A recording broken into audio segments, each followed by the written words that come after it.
You're listening to the Geekscape Network. Time to fire up the VCR. This one's my favorite.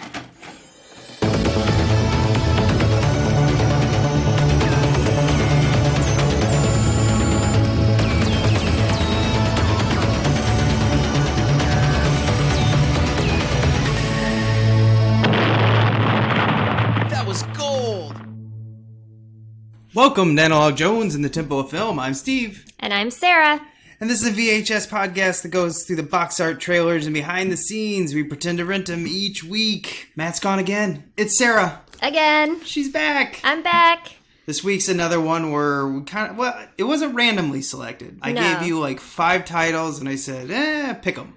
Well, actually, I said, can we get a couple options that are more female friendly?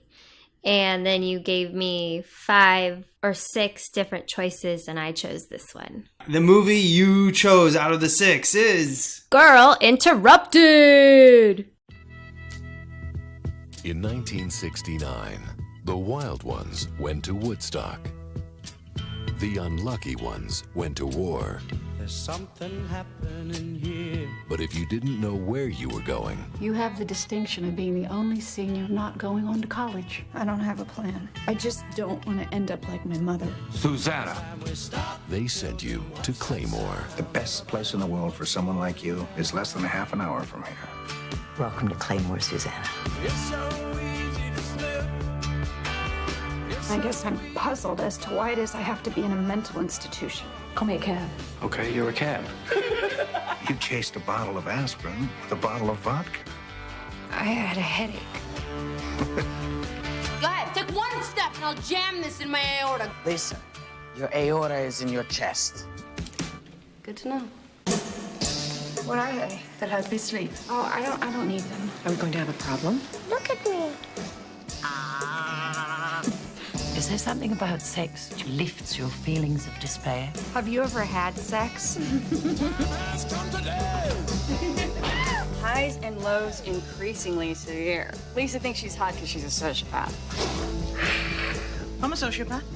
No, you're gay. Uncertainty about goals and a generally pessimistic attitude are often observed. Oh, that's me. That's everybody.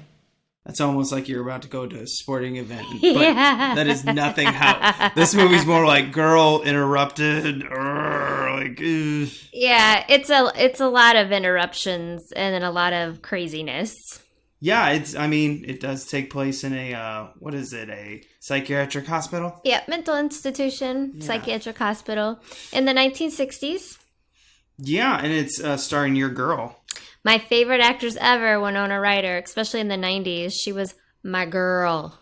Yeah, she's always going to be the Beetlejuice. That's where I know her from. Beetlejuice. Oh, I know her mostly from... Did you just say Beetlejuice with a question mark? No. I know that she's in Beetlejuice, but where I remember her the most and fell in love with her the most was Edward Scissorhands. Okay, yeah.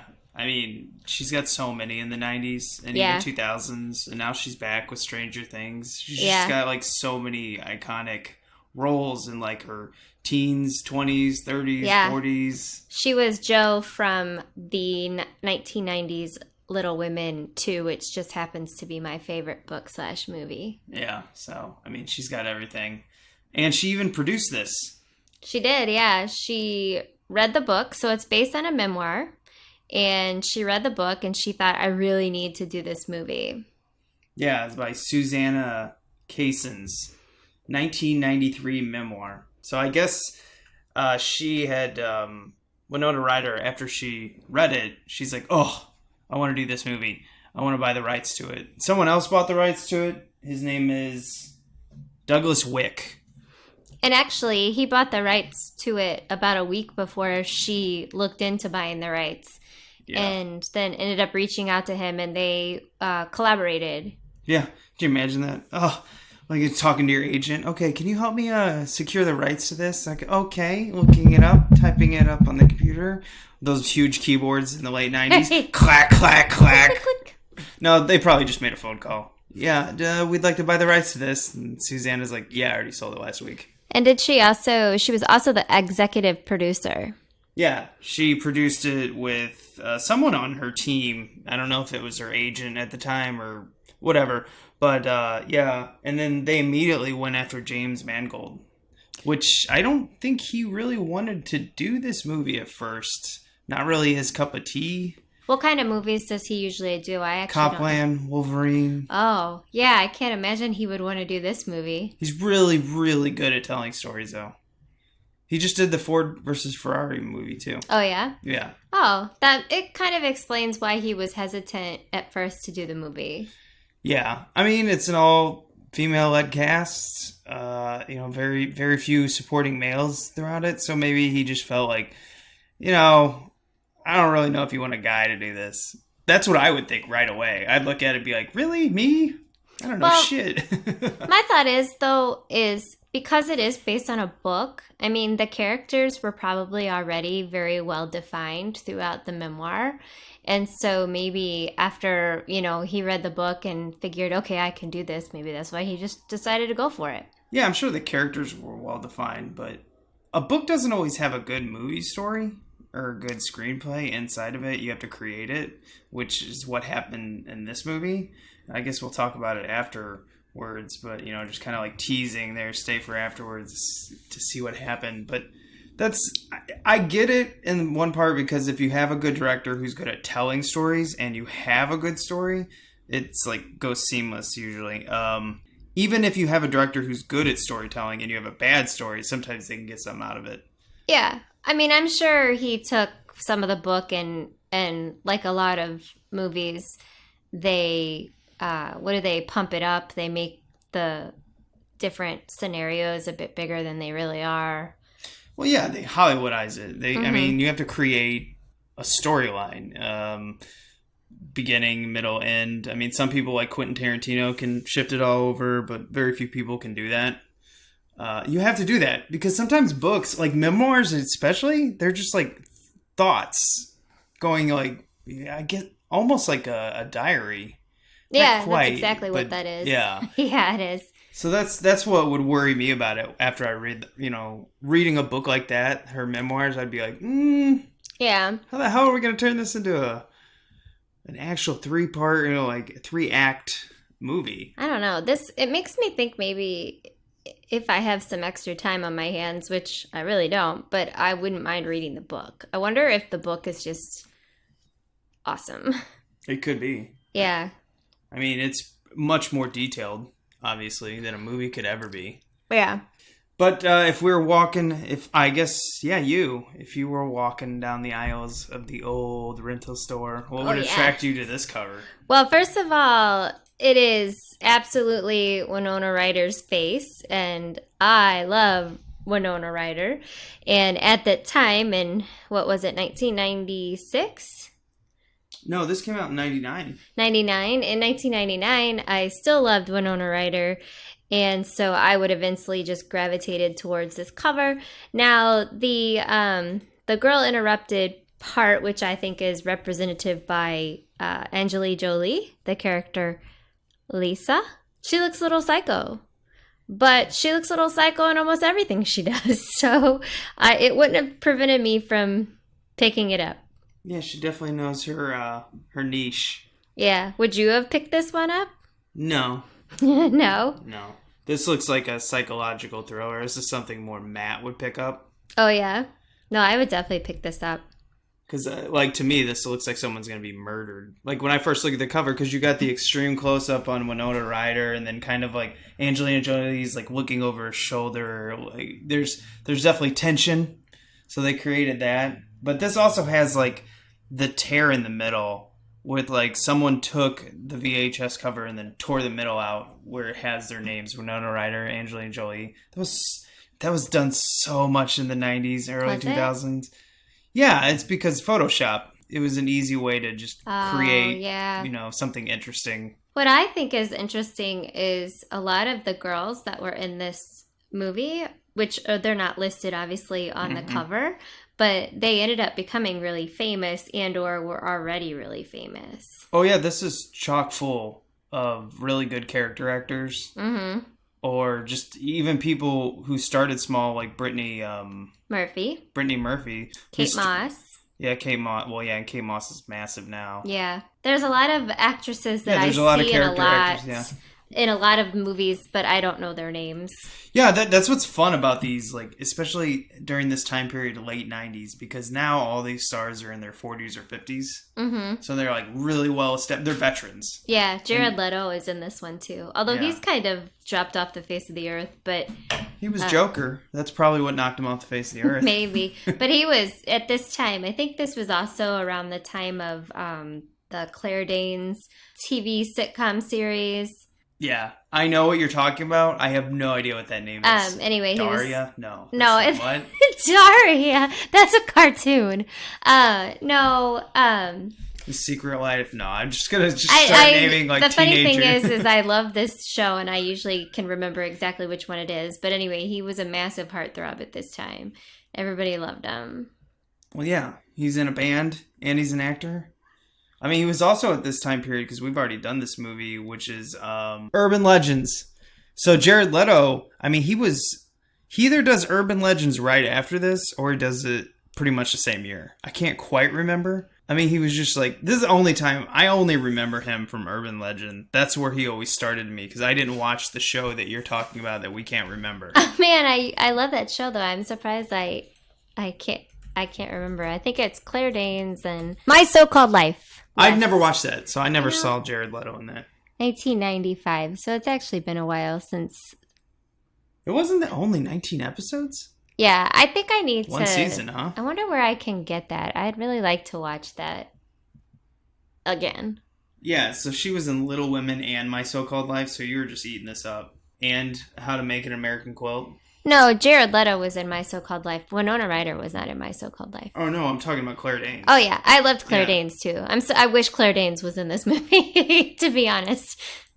Yeah, that's kind of amazing. But she's not, right? Well, I mean, Claire Danes would have probably been asked to star in it, but Winona Ryder's the one who put this together. They were in Little Women together. Plus, who are you going to put Claire Danes as? I would maybe what put her would she as... play? The either the pathological liar or the eating disorder. Eating disorder, maybe. Yeah. Maybe. I could see that. But even the eating disorder girl was barely in the movie. True. You'd have to make it a bigger role. Yeah. And more impactful. The lady from the pathological liar, Georgina, who is Susanna's roommate, she is in the show with Kate Moss that why can't I remember anything today? The most recent show that you can get on Hulu. You're talking about The Maid. She's in The Handmaid. Yeah, I didn't know she was in. Wait, which season is she in that one? Because I've seen the first 2-3 seasons. She's the lesbian partner of the girl from Gilmore Girls. Oh, okay. So she's in the beginning, the very beginning, and then she's kind of all over throughout the rest of the seasons. That's probably why I don't remember. Oh, it's The Handmaid's Tale. Yeah, The Handmaid's Tale. Yeah. Anyway, let's get into the back of the box here. I'll let you read it. Two-time Oscar nominee Winona Ryder stars in the fascinating true story of a young woman's life-altering story at a famous psychiatric hospital in the turbulent late 1960s. Consequently diagnosed with borderline personality disorder, Susanna, Winona Ryder, rebels against their head nurse, Whoopi Goldberg, and top psychiatrist Vanessa Redgrave, choosing instead to befriend the resident loonies, a group of troubled women, including the seductively charismatic sociopath Lisa, Angela Jolie. But Susanna quickly learns if she wants her freedom, she'll have to face the person who terrifies her the most of all, herself. I don't know. Who terrifies me the most in this movie is Angelina Jolie. Yeah, she's real scary. Yeah, so I don't know what they're talking about, but herself, I mean, she just seems like she's kind of lost. I mean, I know she actually has, borderline personality disorder. So the reason that she was considered a borderline personality disorder is because she was, one, promiscuous, and two, she attempted to commit suicide. Yeah. I mean, Jared Leto's character, Toby, I mean, he kind of just say, like, broad stroke, he was just like, what, you're sad?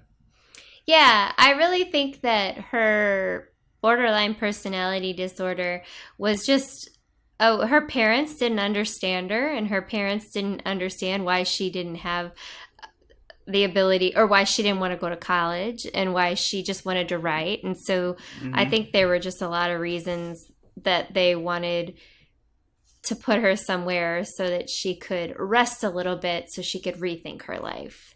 So for some reason, they chose a loony bin. Well, it's not actually a loony bin. That's just the nickname for it. Well, it's a mental institution. Yeah, but none of these people, well, most of them, the only people they were dangerous, they would harm themselves. That was the fear.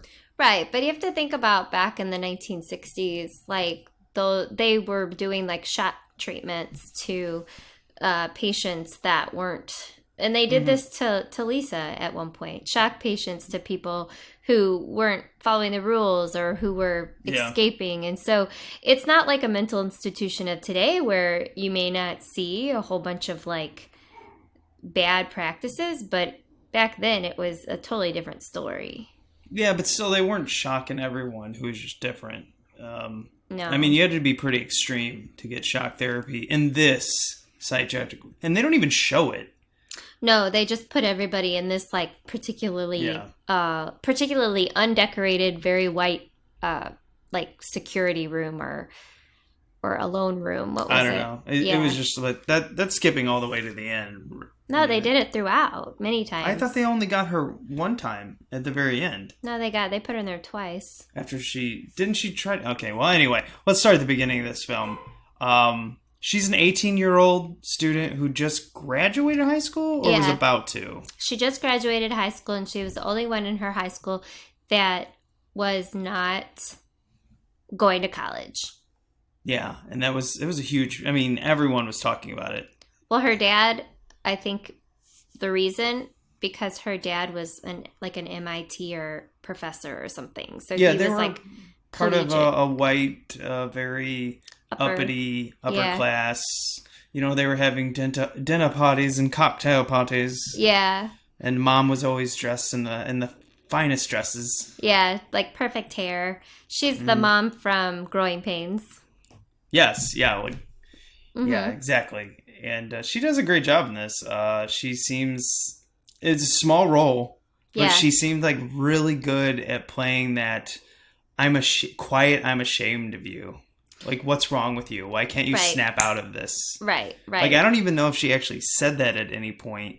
It's just her body language was always saying that. Yeah, and she was also the one, I think, that was pushing her to go to the mental institution. Probably, because her dad was more like, all right, how much is this going to cost me? Is this going to fix her? When is she out? You know, he was just like... pragmatic. He wanted all the details. He wanted the bullet points. Yeah. What's wrong with her? How much is this? When is she done? Right, and yeah. At the beginning of this movie, you know, they're just showing her interact with people, and she's very melancholy, I would say.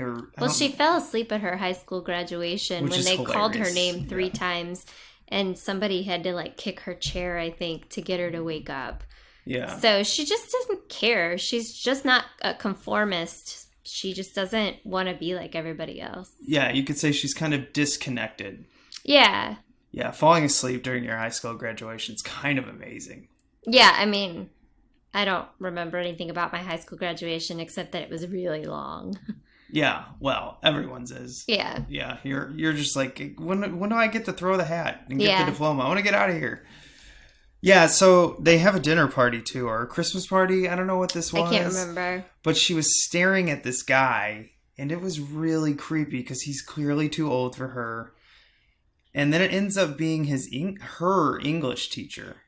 Yeah, her English teacher, and she ends up at some point sleeping with him, but it was just a one-time thing. But it was earlier. It was another visit. This one, he just said, like, come to my room real quick. And it's just so creepy. Well, I think he followed her to her room because it was her house. Yeah. And he, like, tried to get with her again. And she's like, it was a one-time thing. Still weird. But, yeah. Also, this English teacher, he is married to a family friend. And the family friend has a daughter that is the same age as the character Susanna. Yeah, it's just weird because, you know, knowing the family and he's part of the inner circle, it seems like. But it was really strange because it was used later, like her promiscuousness was used later, and that was one of the points against her for promiscuousness. But it really wasn't brought to light. I mean, there was no real story behind why she was sleeping with her English teacher, other than the fact that she wants to be a writer. Yeah, I'm sure he encouraged her. I mean, there's a whole nother movie there that I feel like this movie just glanced over, like, yeah, she did that. I wonder if they just edited it out. Well, I'm sure it's in her memoirs, but I mean, how are you going to tell? That's the problem with, like, trying to condense a book down to a 2-hour movie. Something's going to be left out. If you're going to use it, though, throughout the story to explain why she has personality disorder, like, they should have maybe brought it more to light earlier. Or they kept flashing back into her life throughout the whole... Well, I'm sure this script was a lot bigger at one point. Yeah. And they're like, cut. I mean, it was already, like 2.5 hours long or something? I think it was 2 hours, 17 minutes. Yeah. We were both like, oh, when is this over? This is long. She just goes, this starts out pretty quick. They only use about 10, 15 minutes of her beforehand, and then she just goes into the Institute. Which we get, you know, introduced to a bunch of colorful characters, which number one, I guess we'll talk about, is her roommate, Clay Duvall, who was in The Handmaid's Tale. She's been in a lot. You've actually seen her, but her name was Georgina Tuscan, and she was a... pathological liar. Yeah, kind of interesting, but I guess this could really, really affect your life. Or you could become president. I mean, either way... Yeah. It's just that she's a woman, and that's her biggest mistake. She should have been born a man, she'd be fine. Yeah. I was just thinking, when she said she was a pathological liar, I didn't really know why that would be somebody going into a mental institution. Like, why you would need to institutionalize somebody who was a pathological liar. I don't know. Oh, well, I'm sure that could really affect your life. I mean, she was lying all over the place when she got upset.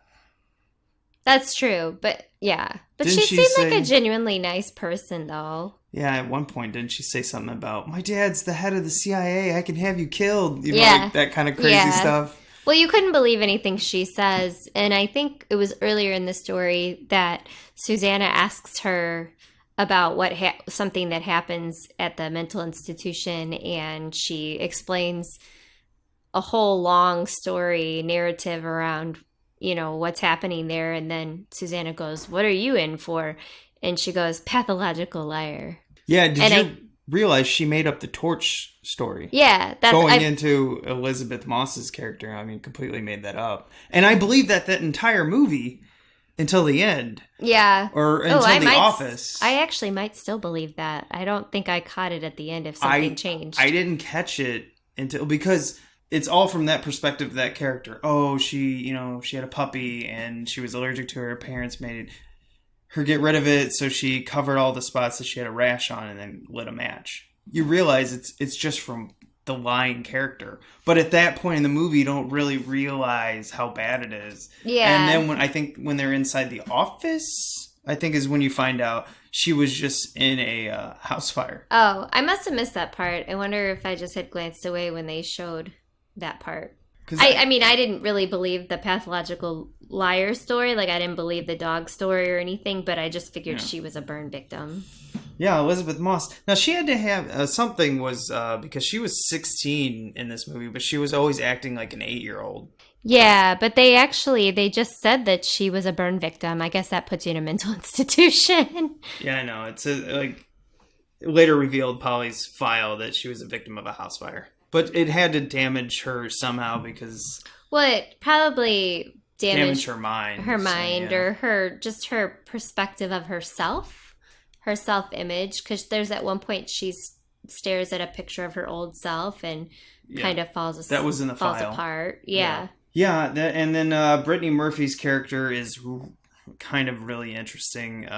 She was sexually abused by her father. And liked it. Which Supposedly. But she didn't deny it. Right. And then she also has OCD and bulimia. Yeah, but she also will only eat chicken from her dad's rotisserie chicken shop. And she won't get rid of the carcass. Yeah, so she would hide the carcasses. Well, her dad, first things first, her dad paid for a single room, so she didn't have a roommate. Yeah. And then she would, her dad would bring her rotisserie chickens whenever he came to visit. Mm-hmm. And she would save them under her bed. And after about 3 or 5, Whoopi Goldberg's character would make her throw them out. Yeah, after 5 carcasses, she made her. The head nurse said you'd have to get rid of them. Yeah. But, I mean, isn't that kind of like enabling the OCD? Or maybe it's part of, I don't know, I'm not a therapist or anything. I don't know.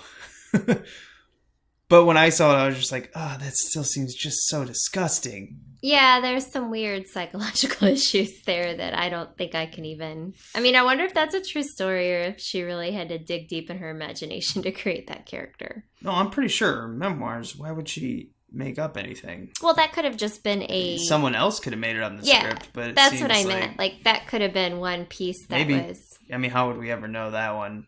Well, we'd have to... That just seems so weird, so specific that it's real. Yeah, we'd have to read the book. All right, and we had a anorexic girl too, but I don't know that actress's Lisa. Or no, the character's name was Janet Weber. Yeah, I don't know who she was either. I actually still don't recognize her. Well, her character seemed really close to Angelina Jolie's Lisa, where they're kind of like snappy. I don't know how you say that. They were direct, both of them. Mm-hmm. Both kind of like quick to anger. Yes. But Angelina Jolie's character, Lisa, just like literally leaps off the screen. Yeah, she's real. She's real. She's a sociopath. She's really real. Yeah, she's a sociopath. Charismatic. Mm-hmm.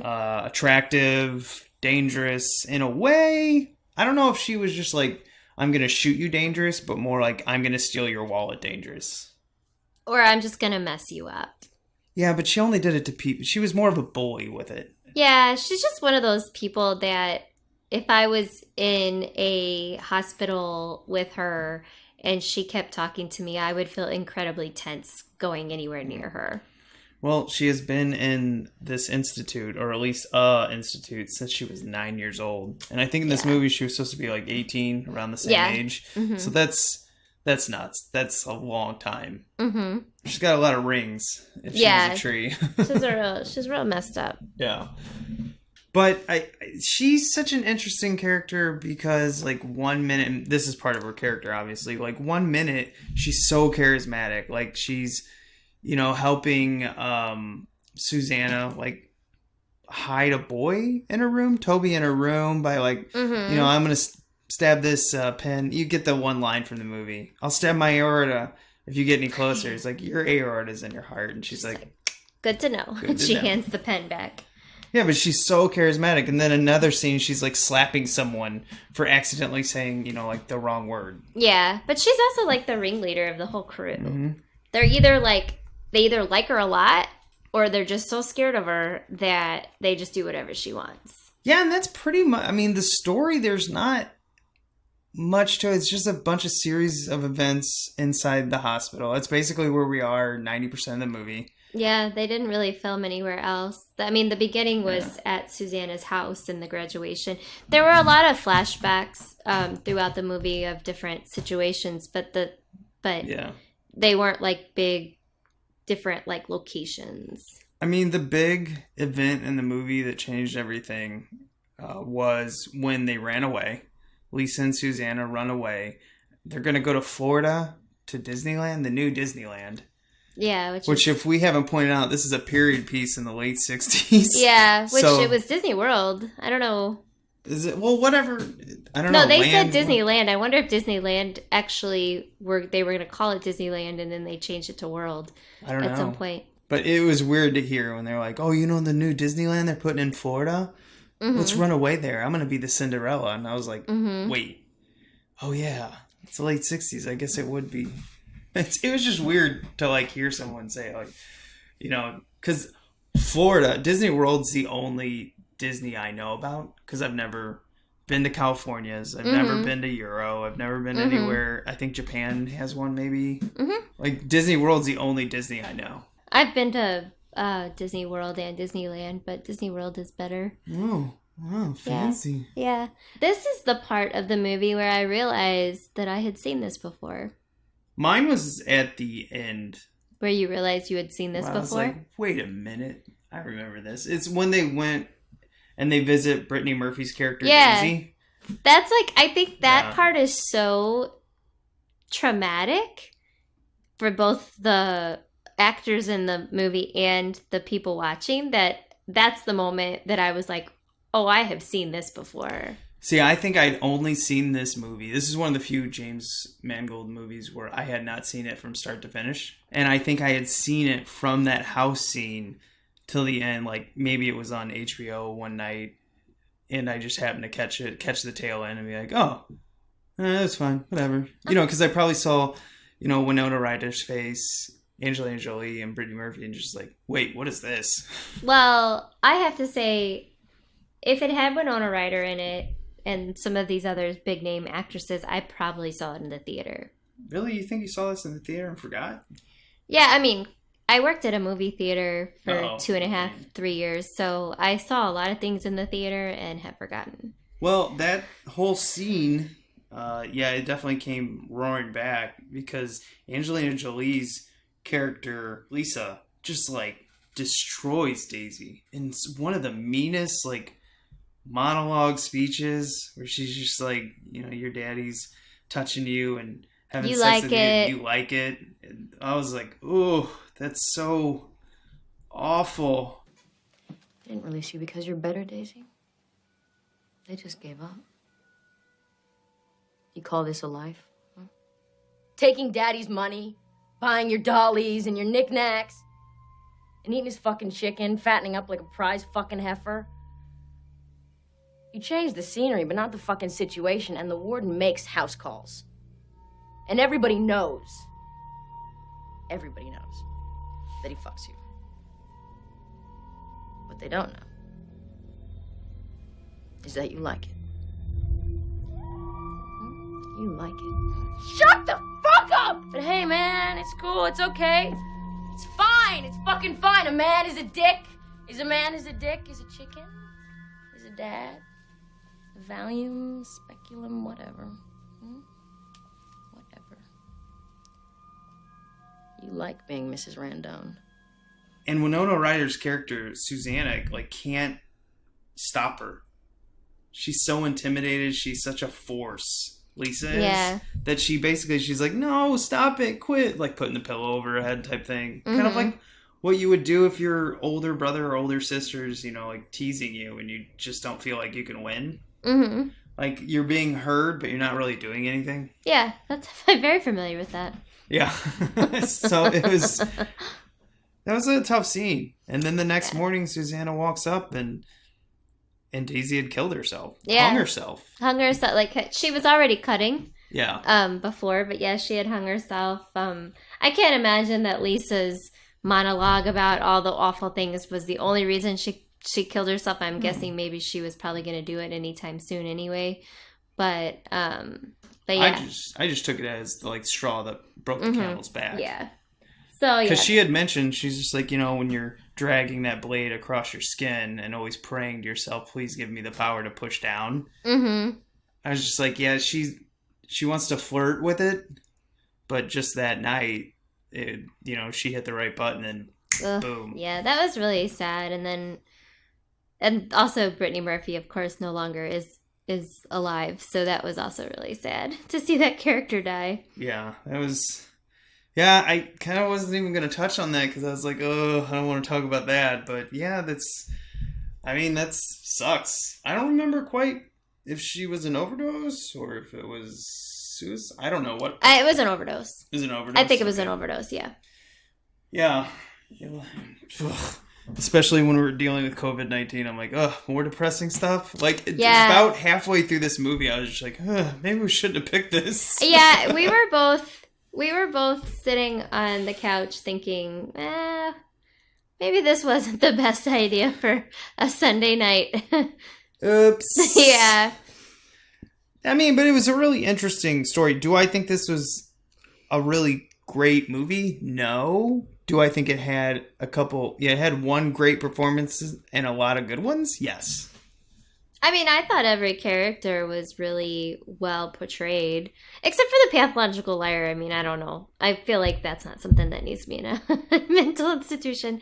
But I felt like everybody else's issue was really well portrayed. Mm-hmm. Although I feel like, anorexic isn't necessarily a mental institution situation. I mean, maybe not in the 1960s, but there's actually like institutions for people that deal with eating disorders now. There are. Yeah, I mean, they even had a character who was gay. And is that why she was in there, you think? I don't know why, but that's what it alluded to. Yeah, well, gosh, I didn't think about that. I just thought that she had some sort of issue, but was also happened to be gay also.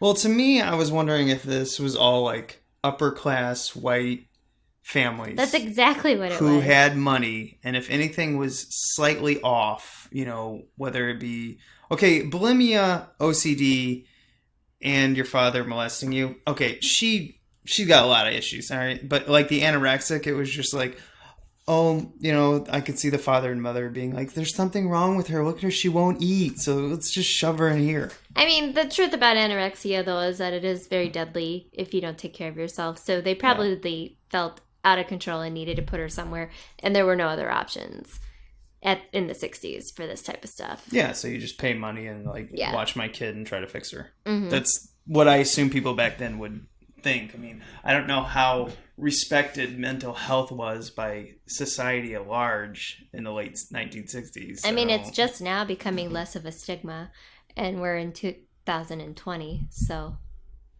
That's true. Yeah, I mean, I feel like mental health hasn't been respected, until like the last 10 years. Mm-hmm. I feel like the 90s, you started to hear more of it. Mm-hmm. More and more, and then 2000s, and then before you know it, the 2010s, people are like, this is a real problem. Mm-hmm.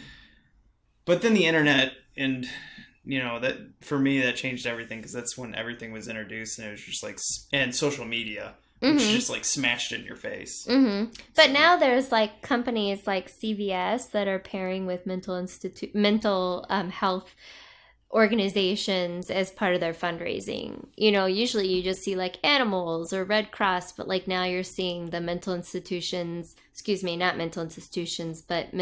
health organizations being supported by the regular society and stuff. So I think it's a lot different now than it was. It is absolutely a lot different now than it was in the 1960s. Oh, yeah. Because half these people, maybe they could have just given them antidepressants, called it a day. Yeah, now that you mentioned drugs, man, they were just popping them full of pills. Yeah, they had night pills, they had laxatives. I wasn't really understanding the laxative part. Yeah, I didn't get that either. I understand why. Yeah, I don't know the laxative part, because some of the people were dealing with anorexia and bulimia, so I was like, why would you give Well, they couldn't get. They couldn't, but why would you give other people laxatives? Well, I'm sure Susanna's completely, fine with that. Maybe she. Yeah, but why? The question is the food so bad that they're super plugged up? They don't want these people to get fat, so they just give them laxatives? Are they actually stool softeners? I don't know. All I know is she was trading it for Valium. Valium? I think so. Or they were getting Valium too, and yeah, I'm not sure. Yeah. Anyway, yeah, it was just an amazing amount of pills in the morning, at night. It was like, okay, well, that's a lot of pills. Some of them could have been just vitamins. I don't know. Yeah, I don't know. A lot of different colors. I saw some pinks. I saw some blues, some yellows. Yeah, like a whole plethora of them. Yeah, so that's, I mean, at the very end, it seems like she, figures it out through all of her traumatic, because her and Lisa at the very end, she comes right back and just, like, smashes Lisa in the face with, like, saying you're cold. No one cares if you die. There are too many buttons in the world. Just too many buttons, and they're just... No. There's way too many just begging to be pressed. Just begging to be pressed. They're just begging to be pressed. And it makes me wonder. It really makes me fucking wonder. Why doesn't anybody ever press mine? Why am I so neglected? Why doesn't anybody reach in and rip out the truth and tell me that I'm a fucking whore or that my parents wish I were dead? Because you're dead already, Lisa!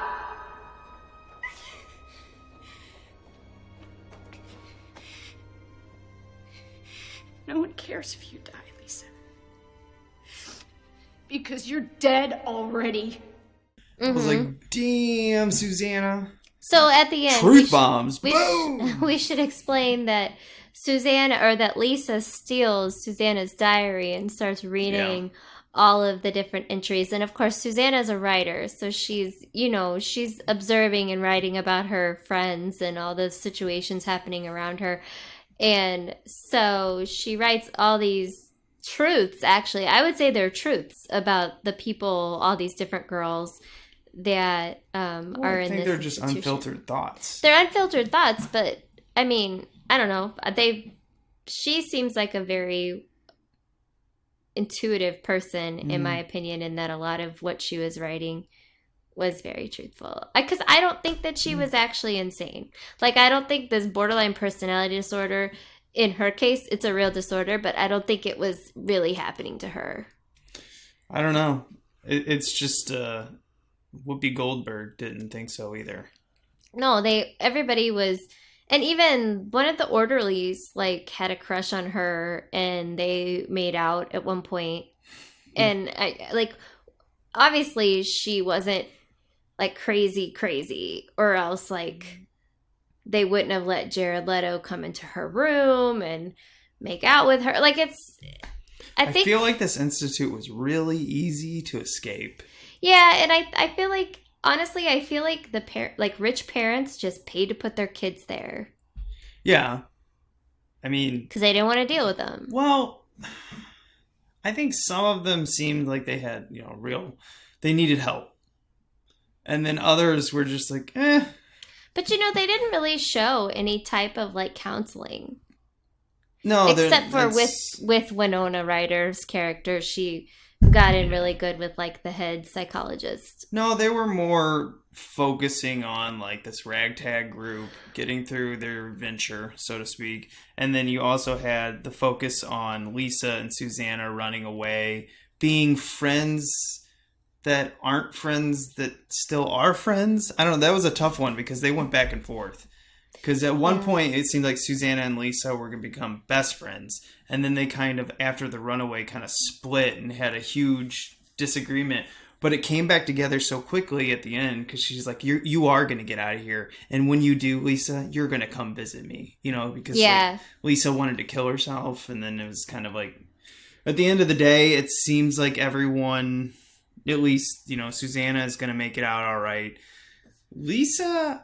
Well, they mentioned at the end of the movie, they mentioned some of us got out and all of us got out. Was it all of us or some of us? I don't remember. Most of us got out, and some I saw again and some I never saw again, and I was thinking Lisa never got out. I was like, she's like, I don't know, her parents must have a lot of money just to keep her in there. Yeah. Someone we don't talk about. We haven't talked about Whoopi Goldberg's character much, and I feel like she's not in a ton of the movie. She like shows up every 10 minutes, says a line, takes off, comes back. She wasn't very necessary. I mean, it could have been anybody. Yeah, it could have been. That's why I was wondering, like, Whoopi Goldberg must have signed on, I'm assuming, for a paycheck. Because if you look at the budget of this movie, it's $40 million. And I don't know how. Because to me, this looks like an independent, movie somewhere around $4 or $5 million. Where you got a bunch of young actors who probably didn't cost a lot. Maybe Winona Ryder did, but I imagine... Angelina Jolie did. I'm sure she was... Yeah, but she was... Jared Leto definitely was big in the 90s. Yeah, but how much are they banking, like, being that young? Brittany Murphy was big at the time. I don't know. $40 million seems like a lot considering they shot in, like, 2 locations. 2 spots in Pennsylvania. That's a ton of money. That's true, yeah.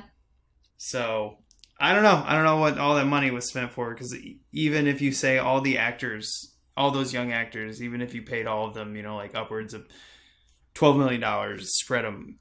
Because I'm sure Winona Ryder's not paying herself a lot because she's producing it. She wants this movie made. Right. So, that's what just kind of like, $40 million, a lot of money. It made 48.3 in the box office. So this was more of like make it for the awards, and they did. They nailed it. Angelina Jolie won Best Supporting Actor in the Oscars and Golden Globes. Actress, yeah.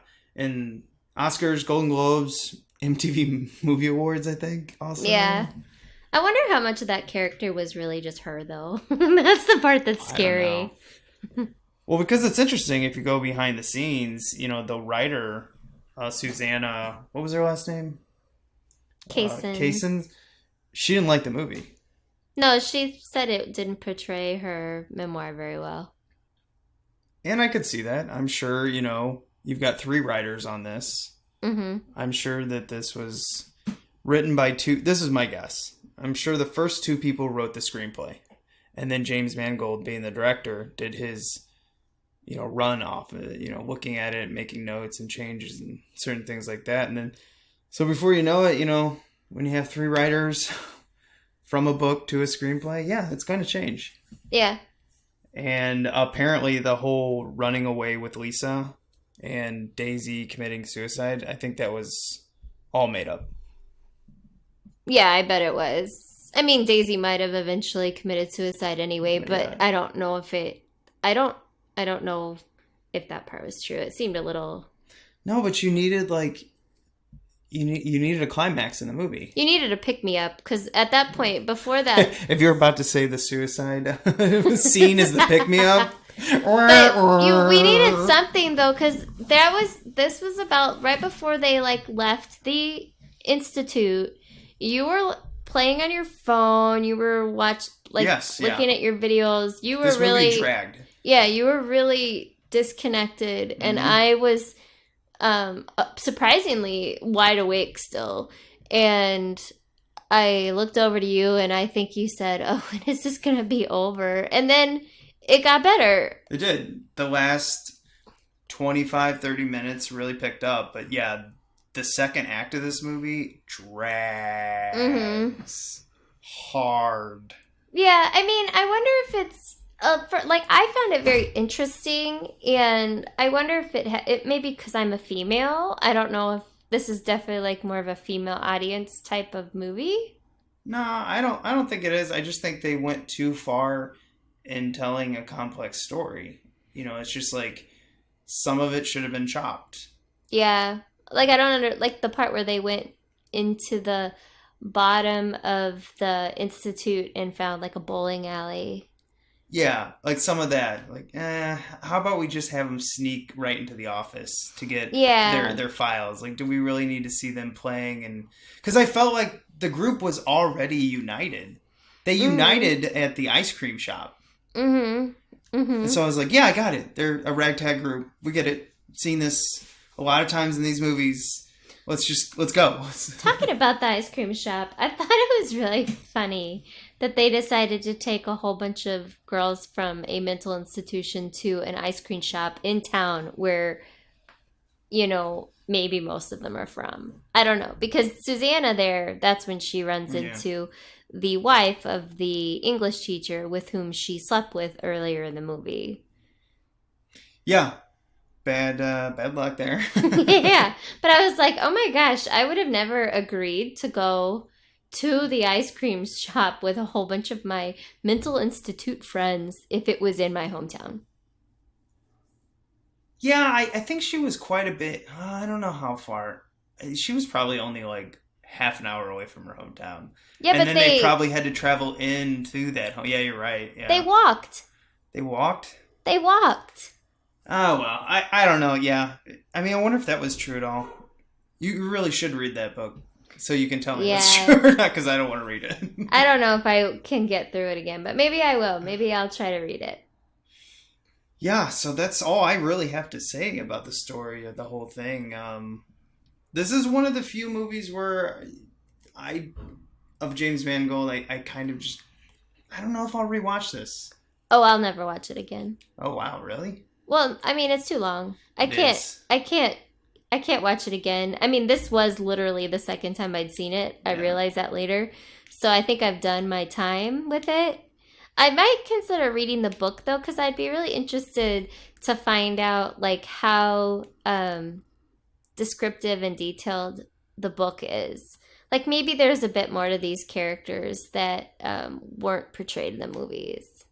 Like, maybe if I read the book, there would be less questions about, like, why is the gay one there? Why, like... Because it's the late 60s. I know, but honestly, the 60s, though, that's when, free love was happening, so... Yeah, but not in that town. That's true. That's true. It's still a small town in rural Pennsylvania. Yeah. And then there was the one... Smacking that shit down. Yeah. Well, then there was the one really large gal that kind of acted like a baby. Oh, that character. Yeah. Yeah, she just occasionally popped up a couple times. She would cry. Yeah. I'm like, what's wrong with her? Is she just obese and they stuck her in a mental institution? I mean, I don't know.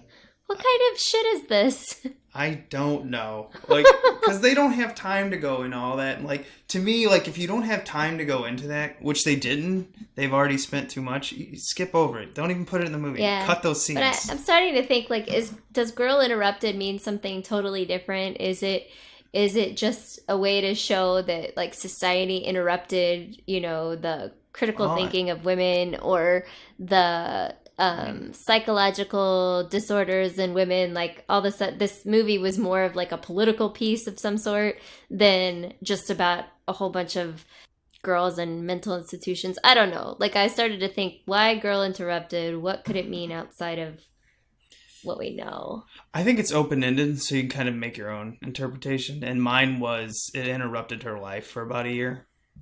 Because she said she wasted a year of her life there. But everybody was interrupted. Yes, Every but I don't think she really needed to be there. In her mind, at the end, she's just like, oh wow, I wasted an entire year of my life doing this. But again, I wouldn't say you wasted it, because her character grew so much. Yeah, I actually did think that Girl Interrupted was just solely about her. I thought Girl Interrupted was like a stamp to every single female in this movie. That's what I'm saying. It's open-ended. Yeah. I mean, you can interpret it a lot of different ways. Mm-hmm. And I think it's completely on purpose. I actually think this is a really, really good title. Mm-hmm. I almost would just call it Girls Interrupted. Although that would change it completely different. Yeah, because then you're definitely talking about the group. Mm-hmm. And, just having it... Girl Interrupted. You're not sure exactly which girl they're talking about at any given time, because they're all interrupted. So I guess at the end of the day, it's title good, Angelina Jolie and Winona Ryder good, length of movie bad. Yeah. Long. Too long. Whoopi Goldberg wasted. Yeah, she could have been a better... I mean, her character was just not written very strong, I think. No, because the way the trailer makes it look, and when you look at this movie, you thought she was going to be the character that, like, forced her to change, or helped her to force the change in herself, or something like that. And I just think it kind of like, no. Well, there was one point in the movie just with Whoopi Goldberg, she was so mad at Susanna. She was like, I'm getting so tired of you. And I couldn't figure out why. Well, the whole boy, I think. I know, catching but her, that the was boy was one situation where she seemed fine with at the time. So I was like, did we miss a scene or something? Oh, I'm sure there was a lot cut. Yeah, I felt like some of it just was really disjointed and I not would explained. bet that the first cut of this film was close to 3 hours. Yeah, and they probably just had to keep it down. And some of the people were like, no. Yeah. No. We always expect the first cut to be long, but 3 hours? Come on. Yeah. That's how it always goes with this. Like, and then you got to get someone in there. Or maybe the editors got to be like, all right, well, I need to have more say. Because there's a lot of editors that will cut stuff out constantly. Directors or someone else gets in the way. Editors are usually like, I will cut this thing to shit. Yeah. Because they're not personally connected to the film. Right. That's why you need someone. But sometimes directors get final say, or writers. Who knows? Too many cooks in the kitchen sometimes. Exactly. All right, let's move on to the museum.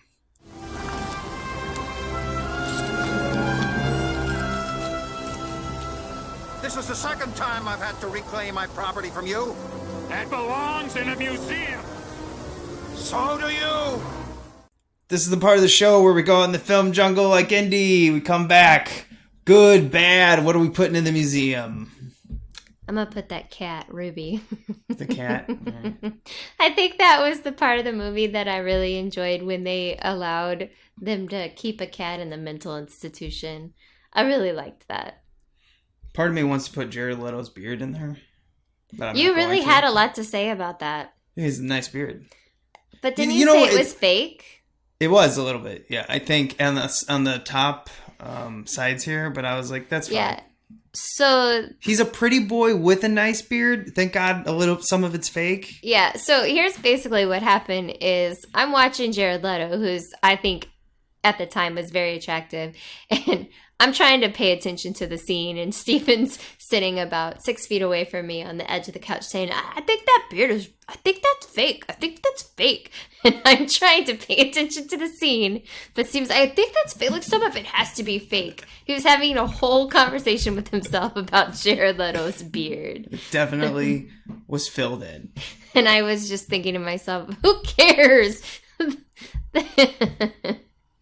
I mean, I'm just saying, he's a pretty boy. Thank God he didn't also have like a big, thick, luscious, full beard. Yeah, I don't know. It still looked like a good beard. I was it's trying just to filled in. I was trying to pay attention to the story, and you're like, "That's a beard." I think it's fake. I think it's a fake beard. And I was like, okay. I guess the one thing I would actually, skipping over all of that, the one thing I would put in, I really thought they did a really good job with the wardrobe and setting up the world. I felt like this was the late 1960s. There was nothing in here where I didn't lose the story at all. I never got disconnected from the story because of the wardrobes or anything like that. Mm-mm. Everything felt really well done. So maybe that's where a lot of the money went. Yeah, possibly. I mean, I also didn't think that I thought everything looked 1960s and was pretty cool. And well, even when they were driving through parts of the town, I was like, how did they dress up this town so well? I mean, that cost a lot of money and time. Yeah. And then, of course, her mom with her, like, Joan Crawford dresses. And Joan Crawford, right? That's the person I'm thinking of. I have no clue. Is that the mom from Leave It to Beaver? I hate to say yes because I don't actually know. I don't know either. I'm going to go with whatever. Joan Cleaver. Cleaver? Sure. Leave It to Beaver? I don't know. Cleaver, whatever. Beaver. Anyway, she had those, like, dresses, those mom dresses from, like, the 50s, 60s. And she looked... I thought she just played a great mom. She was good. I mean, she's kind of unfeeling bitch, but like, yeah, she was a good mom. She did a great job. Like, I was like, damn, just the way she was standing and like giving her guest hors d'oeuvres and drinks at her party. I was just like, I know what kind of ma this is. Yeah. Like, I got you pegged, ma. She's like, how long is it going to take? What do you mean it's hereditary? I can't do this anymore. And I'm like, yeah, I really like this mom. Really? Okay. I found her to be kind of eh. See, the dad to me, I was just like, yeah. Yeah, I don't even remember him really. Because he's just like the typical like 1940s, 50s, 60s dad, where it's just like everything's about the end result. Yeah. like that. I bet he was working for MIT.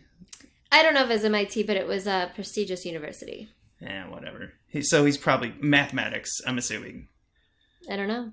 Yeah, he's probably the kind of guy who's just like, math is the perfect language. And you're like, oh, Jesus, I gotta go. I really don't want to get caught in the corner with you in a party. Please don't tell me about an equation you solved. Oh, I don't know if that's true. Yeah, that's that dad. Anyway, that's going to wrap it up this week. Come back next week. Maybe it's a Matt week. We don't know. It's week to week. I think if it's not a Matt week, you probably will hear from me again. Yeah, but we're not. We're going to do one of them. I'm choosing the next movie. Yeah, Steven's lucky that I'm basically a live-in co-host, so... Yeah, I'm going balls out crazy with the next one. Sad face. What? I can only imagine. Gonna go cray. Please just no sci-fi. Please no sci-fi. Please. All right, fine. Barbarians. Okay. Swords and sorcery. Really Swords and sandals. For the rest of you out there, I really hope that Matt is back soon. But the reason he's not is because of COVID-19. And who knows how long this is going to continue. So tell him the truth. He actually died in a noodling accident. I cannot confirm or deny that. That's right. Who knew he was a good catfish fisherman? I don't know. He sticks his hand down those holes, but he fucked with the wrong catfish one day. Yeah. Ripped his arm right off. I don't know. It's a little known fact that he's very good at noodling. Was very good at noodling. Okay. On that note. I hope he listens to this. He's just like, how did he know? On that note. Remember to be kind. And rewind.